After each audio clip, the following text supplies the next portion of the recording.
देखेंगे RTPCR test और CT value क्या होती है, क्योंकि ये जो टेस्ट है वो आजकल जिस व्यक्ति का भी कोरोना जांच होती है उसमें ये टेस्ट का यूज होता है। इसलिए हर एक व्यक्ति को ये बहुत ही जरूरी है कि वो जाने कि ये आरटीपीसीआर टेस्ट होती क्या चीज है। तो आपको आसानी से समझाने के लिए ये पूरा टेस्ट को मैंने दो भाग में बांट करके रखा हूँ। पहला बेसिक चीज और दूसरा टेस्ट। बेसिक चीज में हम लोग उन सभी चीजों के बारे में जानकारी प्राप्त करेंगे जिसका जरूरत यहाँ पर होता है, और इसके बाद यहाँ पर हम लोग मान करके चलेंगे कि हम लोग को कोई सैंपल दिया हुआ है, उससे कैसे टेस्ट किया जाएगा उसको देखेंगे। तो बेसिक चीज में आइए, यहाँ पर देखिए पहला है क्या चीज, जेनेटिक मटेरियल। जेनेटिक मटेरियल में हम लोग को जानना पड़ेगा क्या चीज, तो डीएनए और आरएनए। तो हर एक जीव का केंद्रक पर, केंद्रक क्या है, कोशिका के बीच में एक जगह है जिसको हम लोग कहते हैं केंद्रक। जैसे मान लीजिए ये मेरा कोशिका है तो इसके बीच पर ये हुआ केंद्रक। अब अंडा देखिए, देखे ही होंगे, तो अंडा का जो पीला वाला भाग है वो क्या है, केंद्रक है। तो हम लोग का भी हर एक कोशिका के बीच में एक केंद्रक होता है और उसी पर ये डीएनए और आरएनए मिलते हैं। अधिकतर जीवों पर आपको डीएनए देखने के लिए मिलेगा, लेकिन कुछ जीव ऐसा भी रहेगा जिनमें आरएनए देखने के लिए मिलेगा। जैसे कि विषाणु या तो समझिए वायरस, वायरस का केंद्रक पर ये आरएनए मिलता है। लेकिन डीएनए हो या आरएनए हो, इनका काम है जीव का गुणों को स्टोर करना। अब गुण में क्या क्या आता है, जैसे हम लोग का हाइट क्या है, रंग क्या है, हम लोग का प्रवृत्ति कैसा है, ये सभी चीज को ये स्टोर करके रखता है। तो यही काम है डीएनए और आरएनए का। और इनको अगर आप ध्यान से देखिएगा तो ये ट्विस्ट करके बना हुआ है ना। तो इसको अगर हमको सिंपल बनाना है तो इस तरह से स्ट्रेट कर देंगे, और इसको भी थोड़ा सिंपल बनाना है तो स्ट्रेट कर देंगे, है ना। अब देखिए इनका जो है डीएनए और आरएनए तो भले ही नाम है, लेकिन इनका एक स्पेशल नाम भी होता है। जैसे कि देखिए यहाँ पर हम लोग जितने भी हैं सबको क्या कहते हैं, इंसान कहते हैं, लेकिन सबका एक पार्टिकुलर नाम है ना। तो उसी तरह से ये डीएनए और आरएनए जो है इनका भी अपना अपना कुछ कुछ नाम होता है। और इनका नाम जो है वो हम लोग के जैसा से राम श्याम गीता बबलू इस तरह से नहीं रहता है। इनका जो नाम है वो इनका कंपोजिशन, बायोलॉजिकल कंपोजिशन के हिसाब से इसका नाम रखा जाता है। जैसे कि कोरोना वायरस का केस पर चाइना ने सबसे पहले एक्सपेरिमेंट किया, और जो आरएनए आया उसका नाम रखे क्या चीज, देखिए इधर ORF1A, ORF1B, SEMN, ऐसा नाम दिया। अब हम लोग ये जो टेस्ट है ना उस पर इसी चीज को ढूंढते हैं। तो कैसे कैसे ढूंढते हैं उसको देखेंगे हम लोग बाद में। अभी आप लोग डीएनए और आरएनए आपको समझ में आ जाना चाहिए। अब चलिए देखते हैं ट्रांसक्रिप्शन। तो ट्रांसक्रिप्शन यह एक ऐसा प्रोसेस है जिसमें आपको डीएनए से आरएनए में कन्वर्ट करने का मेथड पता चलता है। तो इस प्रोसेस में क्या करते हैं हम लोग, डीएनए को हिट करते हैं, गर्मी देते हैं। और जैसे गर्मी देते हैं ना तो ये बीच का जो चैन है वो बीच से टूट जाता है और दो भाग में सेपरेट कर जाता है और बन जाता है आरएनए। और यही प्रोसेस को कहते हैं हम लोग ट्रांसक्रिप्शन, ठीक है। और कभी कभी हम लोग को ये भी जरूरत पड़ता है कि आरएनए से डीएनए बनाना। तो इसके लिए क्या करते हैं, ये जो है आरएनए ले लेंगे और कुछ कच्चा मटेरियल लेते हैं, और ये दोनों को इस मशीन पे डालते हैं जिसको हम लोग पीसीआर मशीन कहते हैं। तो इस मशीन पर जब डालेंगे ना तो ये जो आरएनए है वो इस मटेरियल का यूज करेगा और इसी जैसा एक कॉपी बनाएगा। और जैसे ही ये मशीन उस अंदर का टेम्परेचर कम करेगा ना तो ये दोनों जुट जाएंगे और इस तरह से बन जाएंगे डीएनए। तो क्या हुआ, आरएनए से बन गया डीएनए। और यही प्रोसेस का यूज होता है इस टेस्ट पर। इसलिए इस टेस्ट का देखिए फर्स्ट दो जो लेटर है वो इसी से लिया गया है ना, रिवर्स ट्रांसक्रिप्शन, ठीक है। अब समझते हैं कि ये जो है वो वर्क क्या करता है। तो इसका मेन वर्क है डीएनए का जीरोक्स करना, डीएनए का संख्या बढ़ाना, क्योंकि डीएनए इतना छोटा है कि उसका आप स्टडी नहीं कर पाइएगा। तो ऐसा स्थिति पे क्या करते हैं हम लोग, डीएनए का संख्या को बहुत ज्यादा बढ़ा देते हैं। और जैसे बढ़ाएंगे ना तो उसको अब हम स्टडी कर पाएंगे। जैसे आप मान लीजिए कि हम आपको एक बाल दे दिए और देखने के लिए बोलेंगे तो ऐसा देखिएगा तो उसको देखना मुश्किल हो जाता है। लेकिन उसी के जगह अगर हम 1000 बाल को दे दिए तो आप आसानी से देख पाइएगा। तो वही प्रोसेस हम लोग करते हैं क्या, कि डीएनए, एक डीएनए के जगह पर हम लोग उस वैसा ही डीएनए हम लोग करोड़ों डीएनए बना लेते हैं, फिर बाद में उनको एक जगह मिला करके उनका स्टडी करते हैं। तो वैसा स्थिति में हम लोग को स्टडी करने में ज्यादा हेल्प मिलेगा। और ये जो प्रोसेस है डीएनए का संख्या बढ़ाने का जो प्रोसेस है वो इस मशीन पे होता है। और इस मशीन में मेन काम कैसा होता है उसको ध्यान से देखिए। इस मशीन में जब आप डीएनए डालिएगा, सपोज करते हैं ये वाला, अभी चलिए ये वाला को हटा लेते हैं, चलिए इसको हमको जरूरत पड़ेगा तो इसको छोड़ देते हैं। अभी मान लीजिए कि हम एक डीएनए इसमें दिए, तो डीएनए जैसे एक ठो दीजिएगा ना, तो क्या करेगा, ये मशीन पहले हिट करेगा, और हिट करेगा ना तो ये सेपरेट हो जाएगा, ये दोनों बीच से ब्रेक होकर के ये सेपरेट हो जाएगा, और ये कच्चा मटेरियल का यूज करेगा मशीन ही।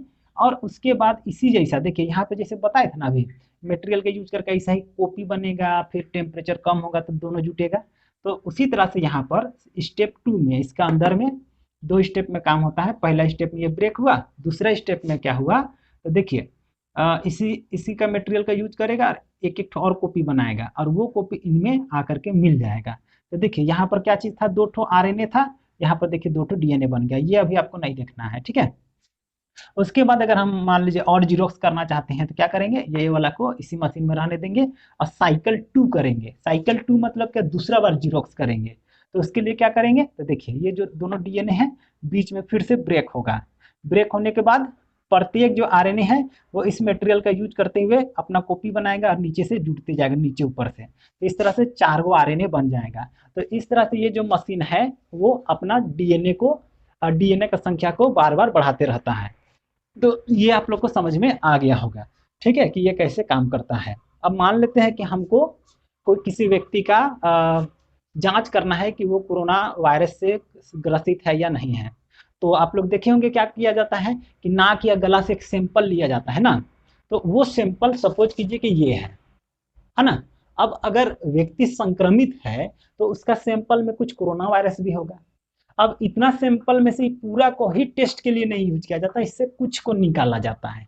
तो हम कुछ निकाले तो सपोज कर लेते हैं कि उसमें एक ठो व्यक्ति का कोशिका है और एक ठो कोरोना वायरस है।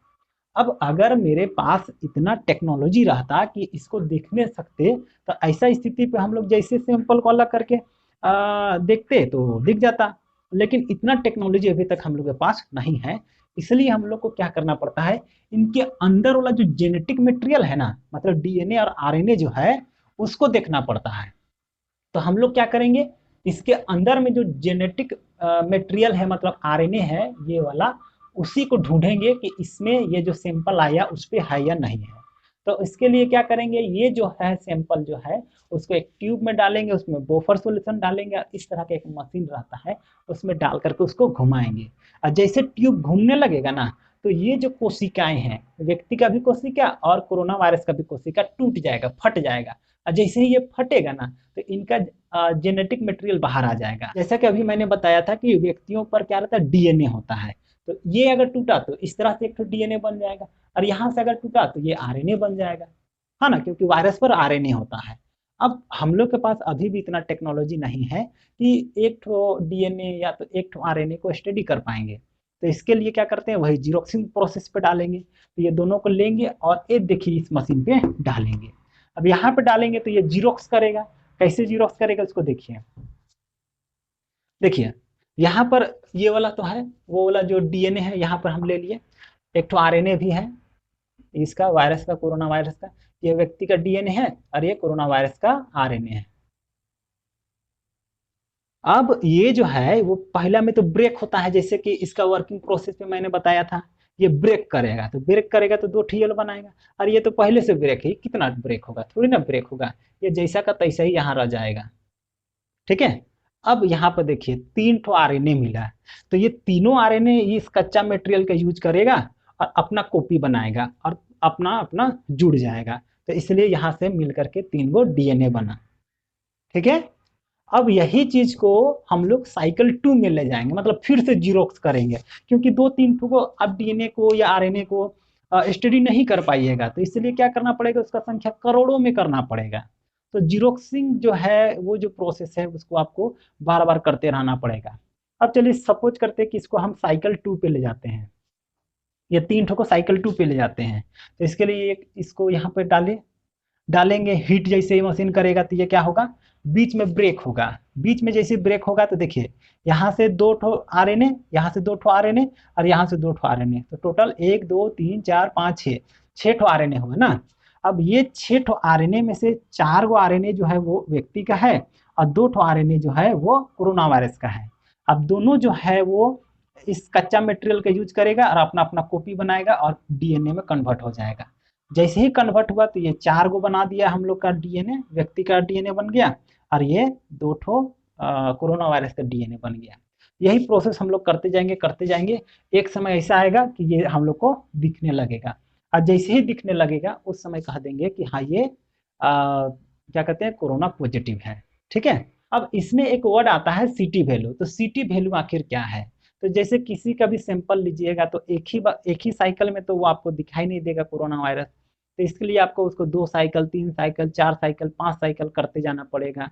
हो सकता है कि अगर उस सैंपल पर कोरोना वायरस रहे ही नहीं तो वो दिखाई भी नहीं देगा।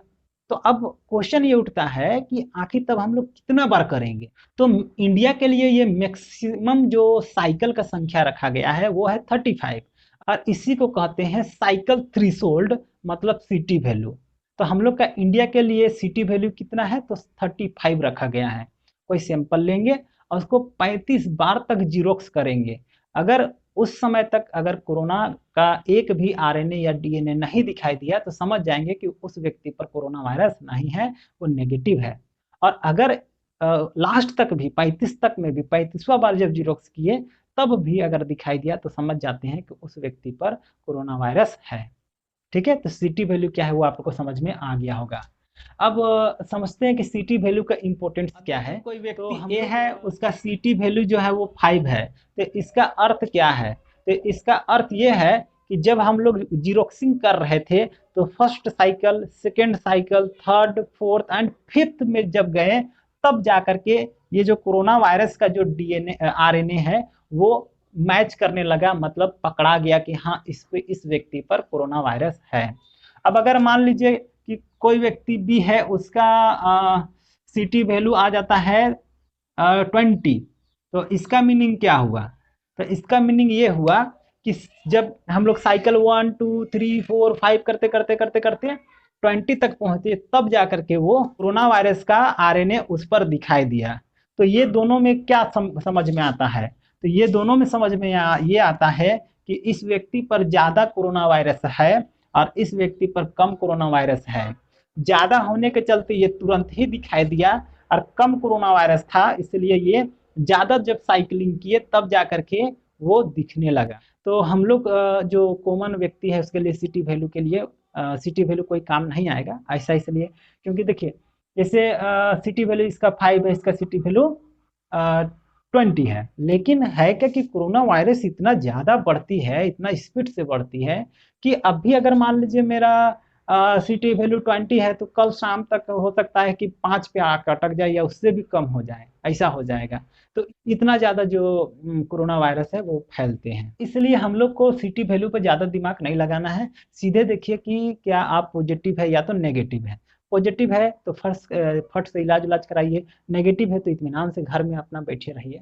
दूसरा है क्या चाहिए, व्हाट इज द ठीक है, why this test is called RTPCR test. ऐसे इसका आंसर तो मैंने पहले बता ही दिया था, लेकिन यहाँ पर थोड़ा सा समझा देता हूँ। देखिए आरटी मतलब क्या हुआ कि आरएनए से डीएनए में कन्वर्ट करेगा। तो यहाँ पर भी इस प्रोसेस में भी आरएनए से डीएनए में ही कन्वर्ट हुआ था। जैसे देखिए एक ठो मान करके चले थे कि ये कोरोना वायरस का आरएनए है, तो यहाँ से इधर आते आते देखिएगा यहाँ भी था ना एक ठो, तो यहाँ पर भी एक ठो डीएनए बन गया था। तो आरएनए से डीएनए बना ना, तो क्या हुआ, रिवर्स ट्रांसक्रिप्शन हुआ था। तो इसलिए इसका हम लोग आरटी नाम रख दिए, और इस मशीन पर है इसलिए पीसीआर हो गया। तो आरटी पीसीआर टेस्ट ये पूरा इसका नाम हो गया। अब अगला चलिए देखते हैं, why why this test is costly. ये जो टेस्ट है वो इतना ज़्यादा कॉस्टली क्यों है? तो इसका मेन कारण है, देखिए ये जो रॉ मटेरियल मशीन में डाला जाता है ना, यही बहुत ज़्यादा महंगा होती है। आगे देखिए व्हाट शुड वी डू। तो हम लोग को क्या करना है? तो पहला चीज़ तो बताइए दिए कि आपको क्या करना है, केवल पॉजिटिव या नेगेटिव देखना है। पॉजिटिव या नेगेटिव में से जो भी है उसके हिसाब से आप उचित काम कीजिए। दूसरा क्या चीज़ है, वेयर मास्क एंड ओबे दी रूल ऑफ सोशल डिस्टेंस। कहने का अर्थ ये है कि हमेशा मास्क पहनिए और सोशल डिस्टेंसिंग का जो रूल है उसको फुलफिल कीजिए। तो आज के लिए इस वीडियो को इतना ही, और उम्मीद करते हैं कि आपको ये समझ में आ गया होगा।